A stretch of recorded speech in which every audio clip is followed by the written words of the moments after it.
Pode Mais Cidade Verde traz pessoas relevantes que impactam aí no meio ambiente, impactam na sociedade, estão preocupados e querem realmente rever conceitos. Hoje eu tenho o prazer de receber Lino Almeida. Ele é consultor do Sincomércio e diretor da ONG Cidade Verde. Coincidência. Ele também é contador, especialista em políticas públicas de geração de renda e nós queremos te conhecer mais, Lino. Obrigado, Gisele. Primeiro, agradecer aqui ao convite, agradecer a todos que vão ver ou estão vendo a esse podcast. Eu acho que são informações muito relevantes, um momento muito adequado de discutir questões ambientais, enfim, sempre foi, né? E cada vez vai se tornando mais adequado. Então, estou aqui pronto para responder, pronto para discutir e, quem sabe, poder colaborar aí com a melhoria do nosso planeta, né? Sem dúvida. Você já contribui com o Sincomércio, que, aliás, apoia o nosso podcast. Isso. E também contribui com a ONG Cidade Verde, aliás, contribui muito. Você tem sido interlocutor, né, com as entidades aí, com as pessoas públicas, né, que podem nos ajudar com os projetos e tudo mais. E aí eu começo perguntando para você sobre ESG. Qual é a sua ideia de ESG? Isso é uma pergunta muito relevante, Gisele, porque assim, ESG para as corporações hoje pode-se dizer assim, né, é a palavra da moda, né? Então, essas coisas dentro das corporações, das grandes empresas, isso tem sido discutido com muita ênfase, implantando-se isso nas empresas, mas eu sempre tenho uma preocupação quando eu vou fazer esse tipo de discussão. As pessoas entendem isso, porque se tem uma coisa que eu fiz ao longo da minha vida, aí, quase 30 anos participando de conselhos, participando de processos que envolveram discussões que levam à questão da melhoria da qualidade da produção das empresas, eu sempre fiquei pensando, as pessoas sabem o que é isso, essa coisa realmente funciona, isso funciona para quem, né? Então, se a gente pega e faz um recorte temporal na questão de processo de certificações de empresas e fala da questão das ISOs, então ISO é algo que se tornou, diria que um pouco mais popular para as pessoas, né, Gisele? Você sabe, você tá dentro da indústria, você sabe que o processo de certificação ele não só melhora a questão produtiva, mas como também te dá entrada no mercado. Você precisa disso para você poder vender o teu produto em vários mercados, né? Um processo que foi crescendo. Então, assim, se a gente pegar todos os processos de certificação, de ISO 9000 até ISO 14000, cada um foi fazendo um recorte de um determinado pedaço do processo produtivo das empresas até as questões ambientais, né? Então, é importante que as pessoas que de repente não têm familiaridade com essas terminologias, a gente simplifique isso e diga, bom, o ESG meio que juntou todo esse negócio, colocou num grande pacote, deu ênfase a essa questão ambiental, né? A questão do faça a coisa certa, né? Que a gente pode falar assim, bom, a gente fala também de compliance de empresas, né? Então, da governança das empresas. E quando a gente fala disso, então o que a gente está discutindo é o faça a coisa certa. Pega todo esse processo e quando a gente chega na questão ambiental, observe o resultado que isso tem que apresentar, né? Então eu acho importante que em programas como esse, que você hoje está tocando aqui, que a gente faça uma informação que as pessoas compreendam aquilo que a gente está falando, né? Então o ESG, ele é isso, faça a coisa certa na tua empresa, cuida do meio ambiente, cuida do teu processo produtivo, faça a coisa certa no teu processo administrativo, faça a coisa certa no processo que você tem junto àqueles empregados que estão lá na tua empresa, seja do ponto de vista da modelagem de contratação, das relações do trabalho, das relações sindicais, das relações que envolvem a questão de saúde e segurança do trabalho, né? Então, ela consolida todo esse processo dentro de uma única norma, então avança de forma importante nesse momento, né?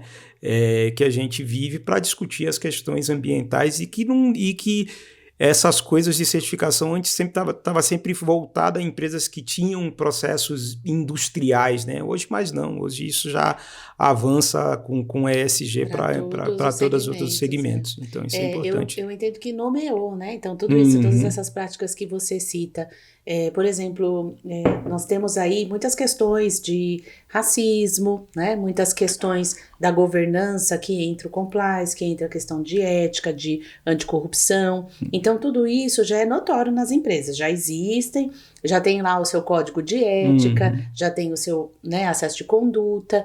E eu até, como trabalho na indústria, né, sou gerente comercial da indústria Suzapac, eu percebo que os clientes, principalmente os maiores, as multinacionais, eles enviam sempre contratos para a gente assinar, para ter esse compromisso, né? Então você percebe que é uma cadeia. A sociedade ela está se unificando nesse propósito, porque já que muitas coisas não se faz pelo hábito, então que se faça por normas, né? Então é como o cinto de segurança, né? Todo mundo sabia que precisava colocar o cinto de segurança, mas só a partir da multa é que as coisas acontecem. E a certificação também é necessária, até por conta de qualidade mesmo, né, e tudo. E essa questão do ambiental acaba ficando mais em evidência. Você entende que é porque tem uma deficiência maior na indústria? Veja que aí a gente pode citar na questão da indústria, né, como é o seu caso, que está envolvida com a empresa que é do setor plástico. Então, o setor plástico hoje ele se tornou o grande vilão desse processo, né? E isso já é uma máxima que está sendo discutida, que assim, não é que o setor plástico polui mais, né? O plástico aparece, o plástico boia, né? Então, como boia as pessoas enxergam, né? Então, mas é o plástico que é responsável pelo aquecimento global, enfim. Então, há todo um processo produtivo que é importante, primeiro, assim, Gisele, nós que estamos na área da consultoria patronal, do olhar sobre a empresa, mas também olhando isso de uma forma holística para a questão do trabalhador, da empresa, do processo administrativo, óbvio que a gente tem a mesma preocupação. A gente quer que as coisas tenham destinação, né? Tudo que é produzido, esse copo de vidro aqui, se a gente terminar de usar aqui, ele quebrar e a gente simplesmente jogar no lixo, ele vai também lá para o aterro sanitário. Ele pode não poluir, mas pode causar um acidente, né? Então alguém pode pegar e ocupar um espaço desnecessário, uma vez que isso aqui é infinitamente reciclável, né? O vidro não tem limite de reciclagem, né? Então, quando a gente fala da questão do ESG e chega nesse recorte da questão ambiental, é importante a gente observar que há alguns segmentos que eles aparecem mais. E nessa questão do segmento que aparece mais, a gente tem que pensar num processo estruturante, né? Se a gente pensar como é que esse plástico chegou aí na natureza, né? Então ele não chegou lá sozinho. Sim, descarte, né? Então, se a gente olhar para aquilo que a tua empresa faz, tá ali. Solucionamos o problema, né? É algo que está na lei, né? Quando a gente fala ESG, tem economia circular lá dentro dele. Total. Né? Aquilo é uma consolidação de regras que estão em leis já. E ele pega aquilo e transforma numa constituição, né? Você cria um regramento geral que pega todos os processos. Então, assim, quando a gente olha e pensa que aquilo não apareceu ali do nada, a gente está falando de um processo de conscientização, de educação das pessoas, né? Então, de pegar as pessoas e falar, opa, vamos pegar o garoto aqui e ensinar para ele, olha, isso aqui ele tem uma destinação e ele volta novamente, ele pode ser utilizado novamente, né? Então, do ponto de vista histórico, do processo evolutivo da indústria, né? O ser humano é algo interessante, né? Porque nós temos algo de desenvolvimento cognitivo que precisa ser discutido. Então, os últimos 300 anos são ímpares do ponto de vista do nosso desenvolvimento cognitivo. A gente inventou tudo em 300 anos. Desde a lâmpada à questão do plástico. Aí, quando a gente inventa, a gente passa a utilizar em larga escala. Então, a gente atingiu um ponto, né? A gente deve atingir agora um ponto com a própria questão do ESG, ele aponta muito para essa direção, um ponto do nosso desenvolvimento cognitivo que agora a gente tem que fazer o seguinte, a gente desenvolve e a gente já pensa para onde, qual a destinação desse processo. Então, se você pensar na bateria de um carro elétrico e te desafio, faça uma pesquisa. O que acontece com a bateria de um carro elétrico quando ela acaba? Ela vai para o lixão e tal. Então, se você pesquisar, você vai ver que já tem empresas que estão especializadas em recuperar a bateria do carro elétrico. A logística reversa. Exatamente. Então, a política de resíduos sólidos, a logística reversa, tudo isso são ações que a indústria deve fazer. E aí o ESG vem com uma forma, né, com modelos. E com isso a gente contrata consultores, né, que podem validar isso nas indústrias, né? Isso a gente está falando de indústria, a gente está falando desse processo de transformar resíduo em recurso. Elas podem, além de fazer a recuperação das próprias aparas, que tem diminuído porque com os equipamentos modernos, né, com investimento em automação, acaba diminuindo a geração de apara. Mas mesmo assim ainda tem muito. E reaproveitar isso é poupar a matéria-prima e até economicamente viável. Agora, quando a gente fala daquele produto que saiu, que foi para a utilização, né, das pessoas, do cidadão, e depois elas vão parar no meio ambiente. Você entende que existe um modelo melhor, por exemplo, de colocar os sucateiros ou da própria indústria ser responsável, ou cooperativas? O que você vê no Brasil como uma solução mais instantânea, mais viável? Você tocou num ponto importantíssimo, né? Quando nós falamos das pessoas que estão buscando o produto que está aí, vamos dizer que está no lixo, entre aspas, né? Então, assim, essas pessoas exercem uma função importantíssima, e é óbvio que, assim, aí a gente tem algo que também não é uma discussão nova. Eu lembro disso de 25 anos atrás, a gente discutir no setor plástico já em Brasília, no Ministério do Desenvolvimento, Indústria e Comércio, onde a gente falava de questão de tributação. Então, assim, as pessoas precisam ser bem remuneradas por aquilo que elas fazem. Eu sempre olho para essas pessoas e falo assim, cara, a gente vive sem o presidente da empresa, mas não vive sem essas pessoas que estão executando esse trabalho lá na ponta, que esse trabalho que parece que é o trabalho do subterrâneo, né? O trabalho dos invisíveis. Eu acho que, Gisele, a gente, enquanto ONG Cidade Verde e tal, a gente tem que dar visibilidade a essas pessoas. Essas pessoas, elas exercem uma função importantíssima. E brigar, ir atrás de políticas públicas que possam remunerar essas pessoas melhor, estimulem para que essas pessoas, de repente, que vivem à margem da sociedade, elas olhem para esses produtos e falem, não, eu vou buscar esse produto sim, vou levar ele para as empresas recuperadoras e vou ser bem remunerado por isso. Então, esse é um processo que ele precisa, além de educação, naturalmente, das pessoas, para que as pessoas já quando utilizam esses produtos, coloquem nos lugares certos, o poder público, né, ter o seu processo de coleta seletiva de uma forma eficiente. Esses produtos, quando chegam nas cooperativas, que são as cooperativas de separação deles, essas pessoas compreendam que, por exemplo, separar o plástico não é igual você separar alumínio, igual você separar papel, igual você separar o vidro, né? O plástico, ele tem famílias, famílias, uma outra mecânica. Então eu lembro de discussões também antigas onde tem aquele símbolo da reciclagem do plástico, aquele tinha números ali. Tem ainda, né? E tem, mas talvez aquilo seja pouco visível para as pessoas. Né? Por exemplo, existe até uma dúvida, né, das pessoas em relação àquele código que tem no fundo da caixa Tetra Pak, né? Então eles falam assim, o código 3 significa que é a terceira vez, alguma coisa do tipo, né? No PAD, por exemplo, tem o triângulo com código 2. Poucas pessoas sabem o que é aquilo, né? Então, de repente, vai até achar que o produto é tipo 2, né? Alguma coisa assim. Você está me provocando aqui, Gisele. Vou dizer, já fica aqui o desafio. Eu acho que a gente tem que fazer um projeto realmente e fomentar não só como ONG Cidade Verde, mas também provocar a indústria para que a gente consiga fazer com que as pessoas identifiquem essa questão da separação com mais facilidade, que eu não tenho dúvida que isso aumentaria a escala de captação, de separação com uma facilidade, e isso naturalmente fomentaria a questão da transformação desse plástico de uma forma mais objetiva. Então, nós estamos falando de uma questão dirigida que é realmente a gente lançar um novo olhar, né? Então, porque você tem de um lado o ambientalista, que com todo o respeito ao ambientalista, naturalmente, exerce um papel importantíssimo, mas que de repente fala assim, bane esse negócio.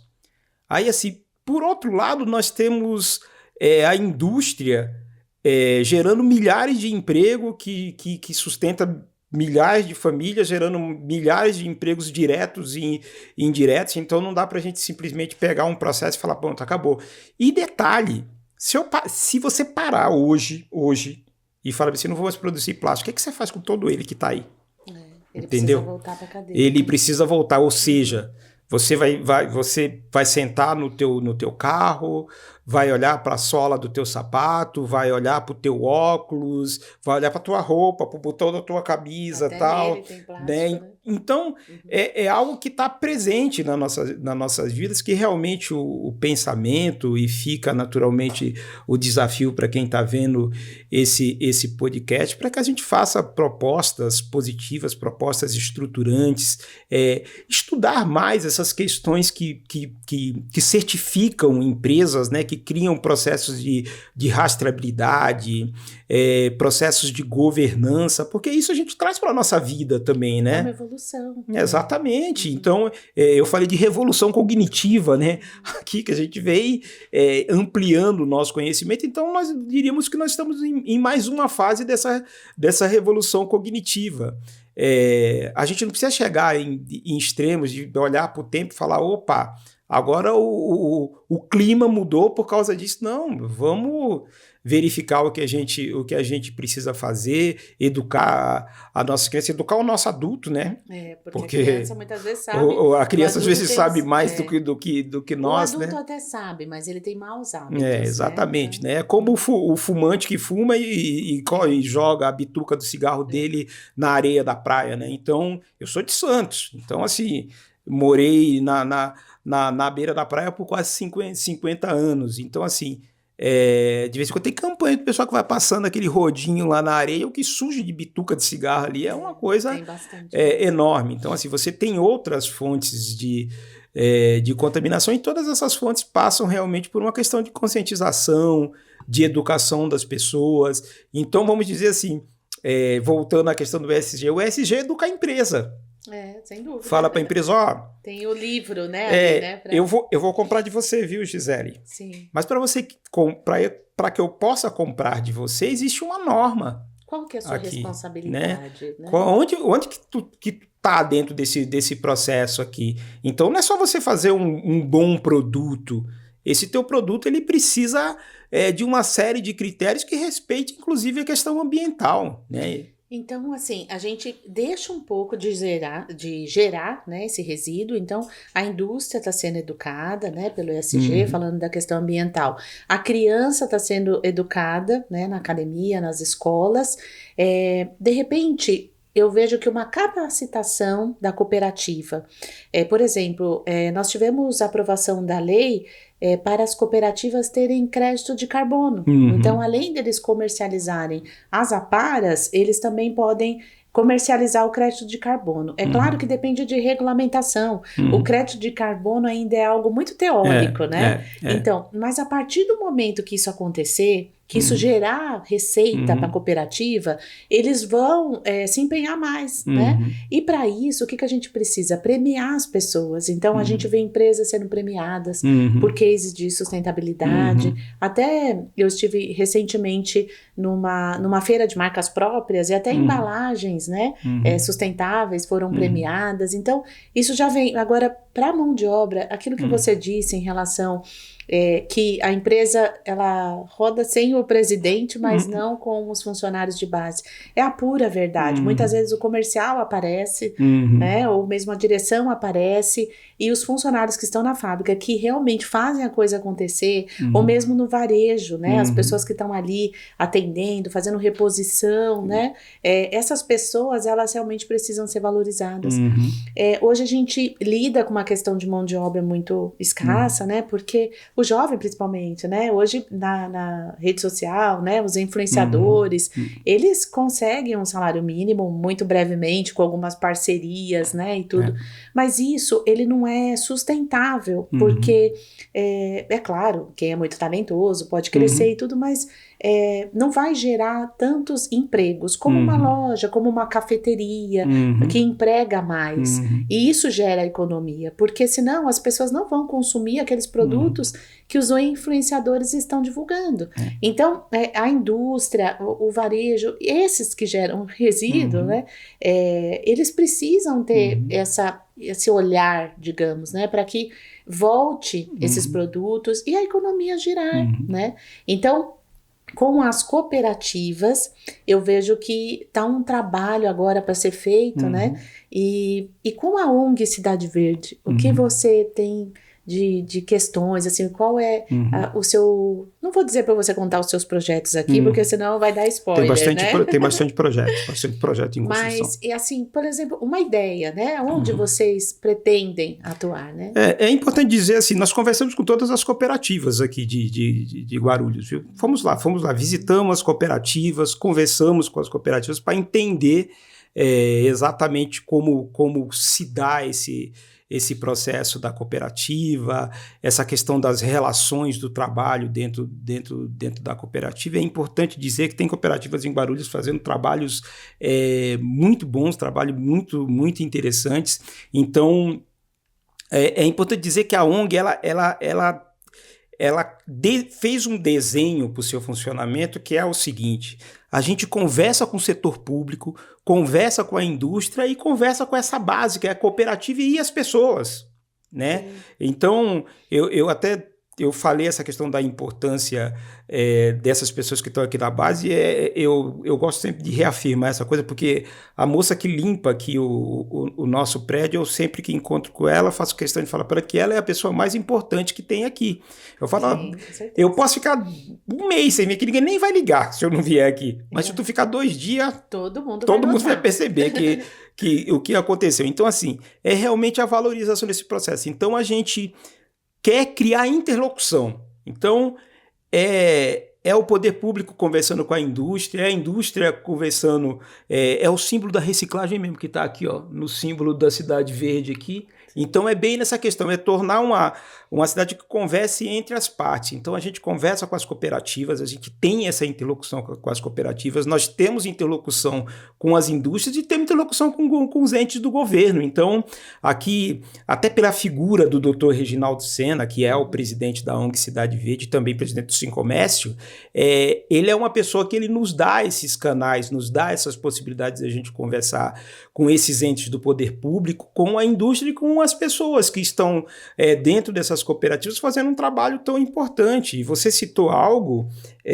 que também é importante, a questão dos créditos de carbono. Tem parte dessas cooperativas que hoje já conseguem fazer essa compensação de créditos de carbono. E aí você falou uma outra coisa que eu peguei o caco aqui, que é a questão do influenciador. E o influenciador são pessoas que conseguem conversar com pessoas que às vezes a gente não consegue conversar. E eles podem compartilhar. Eles precisam compartilhar. A gente precisa aprender a falar com essas pessoas, porque esse dia eu estava conversando com o motorista do Uber e falei bem assim, nós estamos num período agora das pessoas, que as pessoas elas admiram o vínculo fraco, né? Porque eu falei bem assim, isso que você faz, aí pessoas vão me criticar por esse comentário, mas eu não ligo, vou ser criticado. Eu falei assim, Uber não é emprego. Claro que é. Não é, não. Aí eu falei para ele assim, e se acontecer alguma coisa com você aqui, o que você vai fazer da tua vida? Não tem aí ele não tem nenhuma segurança. Então, assim, eu estou usando isso como exemplo para dizer assim, nós temos dentro de um processo de estruturação. Então, é importante que, já que os influenciadores influenciam, que a gente consiga entender qual a linguagem para chegar. Quando eu falo para você e faço essa provocação, nós estamos aqui dentro de uma entidade patronal, onde para a gente é importantíssimo dizer para as empresas assim, ó, existe uma regra a ser seguida. Então, assim, essa regra ela foi desenhada porque tem alguém te defendendo aqui desse lado e tem alguém defendendo aquelas pessoas lá do outro lado. Então, assim, a gente precisa compreender em que tipo de ambiente vai se dar essas relações de informação, para que as pessoas, de fato, compreendam essas coisas que a gente está falando, do que acontece lá na indústria, do que acontece aqui nas entidades, do que a gente está tentando fazer para estruturar esse processo. Porque, mais uma vez, eu digo, a questão do crédito de carbono está acontecendo em alguns setores, Sim. mas ainda falta conhecimento, falta né? muito ainda para chegar. Apesar de ser um mercado que envolve, mercado, né? que envolve recursos altíssimos, porque tem países que querem investir aqui no Brasil e já investe aí uma soma importante de valores dentro desse processo. E a gente realmente, aí eu insisto, Gisele, que a gente tem que pegar isso e redirecionar para esse povo que está lá na base, para que eles aumentem a escala direcionada a alguns produtos. Hoje, se você pega, por exemplo, a questão da bauxita é matéria-prima de alumínio. O alumínio, 90% dele é reciclado. Então, só 10% está saindo lá da base. Então, nós temos um caminho muito semelhante. Quando da transformação da nafta, o que sobra lá para fazer o plástico, temos que reduzir, então, aquilo lá e usar o que já está pronto aí para retornar ao mercado. E nisso, mais uma vez, insisto, a questão da ESG, ela tem um papel importantíssimo e trabalhar lá na Extrusa tem um papel importantíssimo. Não necessariamente o cara não pode sair da Extrusa e dirigir Uber. Aí... Mas até eu pego um gancho em relação ao que você falou da questão do Uber. Brevemente, também essa questão da relação, né, de não ter um ESG, de não ter uma responsabilidade na indústria, faz com que muitas pessoas não queiram trabalhar CLT. Queiram ser dona do seu próprio negócio, queiram empreender. Então, o ESG pode ajudar até nisso. Porque, assim, a gente escuta muito da geração Z, né, que é diferenciada e tudo. Então, as empresas têm que aprender a lidar com essas pessoas. Eu tenho um filho jovem em casa e aprendi que a forma dele ver o mundo hoje, a forma dele lidar é diferente. Então, o que precisou? Eu me contextualizar, eu realmente me adaptar. E as indústrias fazendo isso, elas vão atrair essas pessoas que veem esse caminho, né, de trabalhar por conta própria como único e realmente não traz essa segurança, né? Mas assim, esse papo poderia fluir muito mais, né? Eu queria também pedir para você uma informação. As empresas que querem estar conectadas com a ONG, né, ou mesmo cooperativas que querem fazer parte da ONG, podem. A gente sabe que a ONG tem o apoio do Sincomércio, tem o apoio da Estusapac também, mas faz um convite, né, ali olhando para a câmera, para as pessoas fazerem parte, apoiar, né? Sim, pode fazer parte, sim. Eu vou pedir depois aqui para o pessoal da edição colocar todos os telefones e tal, mas nós temos lá o nosso Instagram, o @ONG Cidade Verde, que o pessoal pode entrar lá tem todos os nossos contatos, tá? Então o pessoal pode entrar em contato, pode conversar com a gente, enviar mensagem no nosso WhatsApp e tal. Nós temos estruturado uma série de projetos não só para parceria com a indústria, com o comércio, mas com o poder público, justamente todos os projetos com o objetivo de fomentar, de ampliar, de aumentar a questão da defesa do meio ambiente, a questão da reciclagem, a questão da economia circular, mas não é só para o plástico, não, é para toda a cadeia, para toda a cadeia produtiva, não é só para o que boia. É verdade. É para tudo, tá? Então é para todo o processo, porque não é algo isolado que hoje a gente tem um problema ambiental, é um problema sistêmico que precisa ser pensado. Naturalmente, as certificações exercem um papel importantíssimo, uma mudança da política de governança das empresas exerce um papel importantíssimo nesse caso, mas nós temos um monte de empresinha pequenininha aí, que tem lá 5 funcionários, 2 funcionários, 3 com uma extrusora, com uma injetora, com uma assopradorazinha. Talvez as pessoas não saibam do que eu estou falando, mas a Gisele sabe do que eu estou falando.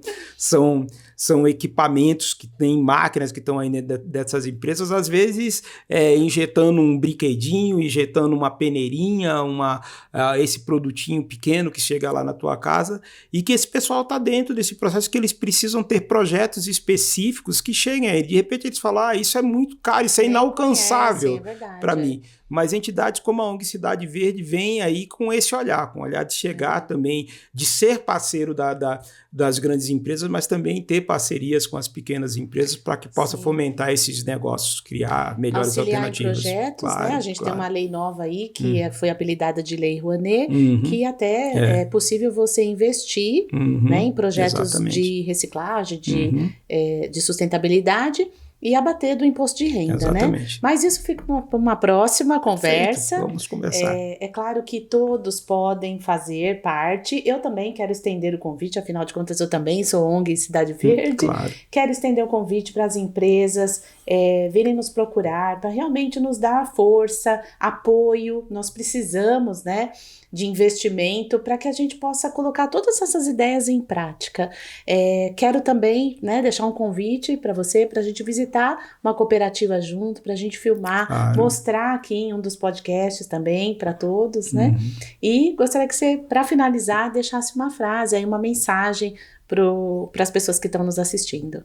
Obrigado, Gisele. Bom, para aqueles que estão nos assistindo, é isso. Vamos olhar para o momento que a gente está vivendo, olhar para o mundo e, de fato, não terceirizar aquilo que a gente pensa. Então, assim, às vezes a gente olha para as coisas que estão acontecendo e pensa, bom, aquilo alguém vai resolver. Não, essas coisas só vão funcionar quando a gente resolver, quando a gente decidir mudar as nossas atitudes, aí o mundo vai ser um mundo diferente.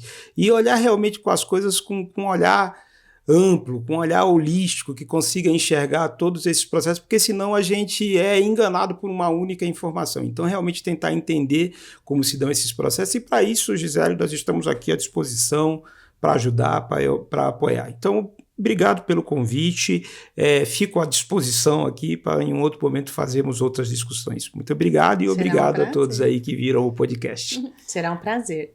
Então, é isso, espero que vocês tenham gostado. Essa é uma das atitudes que a ONG Cidade Verde tem de divulgar essas informações, de colocar pessoas aqui que tragam conteúdo para que a gente possa discutir e assim procurar mudar o mundo à nossa volta. Se cada um fizer um pouquinho, a gente vai conseguir transformar. Então, muito obrigada pela sua audiência e até a próxima.